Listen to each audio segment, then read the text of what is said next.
the National Council was examining whether you can legislate human thought through a piece of, by getting people to change their thinking, to get into the minds of individuals, and whether you can legislate out discrimination.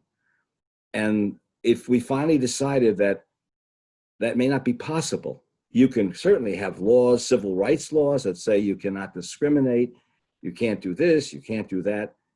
But essentially, we felt that the best way to approach this was to open up the environment so that people with disabilities would come out of the shadows into the sunshine of living within the community.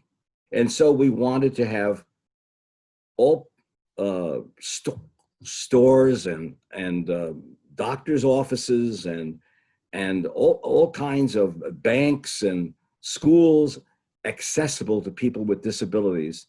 In the meantime, of course, defending their rights as citizens. So strengthening the civil rights law considerably. And at the same time, encouraging employers to open up their businesses to allow people with disabilities to work side by side with others. And we felt that having people with disabilities work side by side with the rest of the population would be one way to really address the issue of discrimination. Because when you work with people, you begin to look at their talents, their individual strengths, and you forget their limitations. And that's what we tried to accomplish. It took a long time. I mean, the bill, I think the ADA accomplished that, but in a very slower than I anticipated. I was hoping that when there were more people with disabilities who were involved in employment situations, and you could see them on trains and airplanes and on their own individually and independently, that side by side with us, there would be obvious reduction in discrimination. In 1986, as a member of the National Council on Disability, we were considering the development of a piece of legislation, which was prompted really by, I consider, the father of the ADA, Justin Dart Jr., because he was the one that prompted us to really look at a new piece of legislation that would open the whole country, the whole environment, the community to people with disabilities. And that came out of his travels with Yoshko all over the country, in which he went ahead and he asked people what is needed to advance your quality of life. And he was really the one that prompted us to move on the ADA.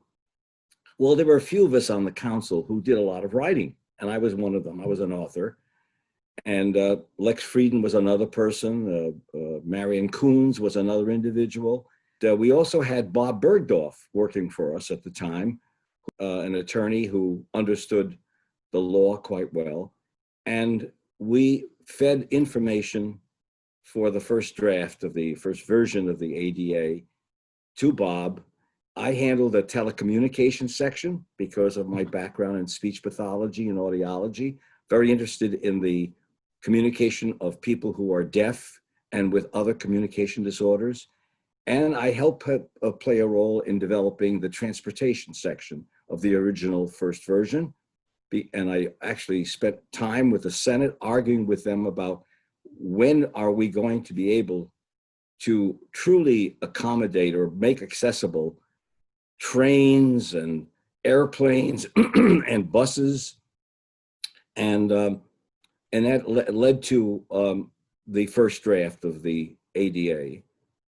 At the same time, Bob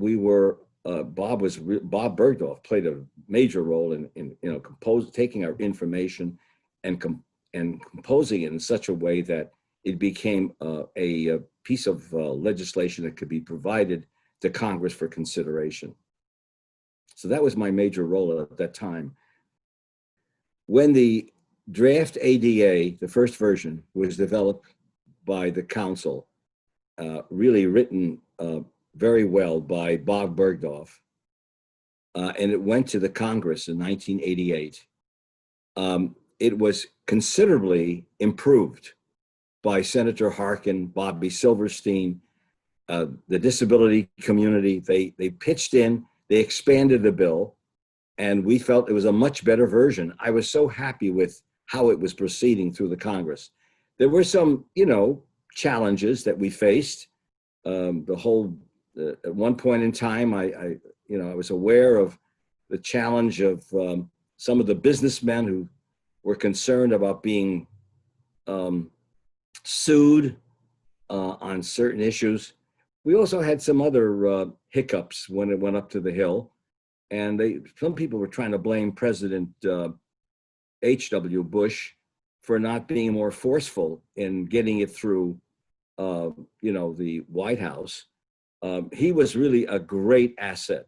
And then I'd like to just comment briefly about the experience about when I was at the White House to observe or witness the signing of the ADA. It was a lovely day in July on the South Lawn of the White House.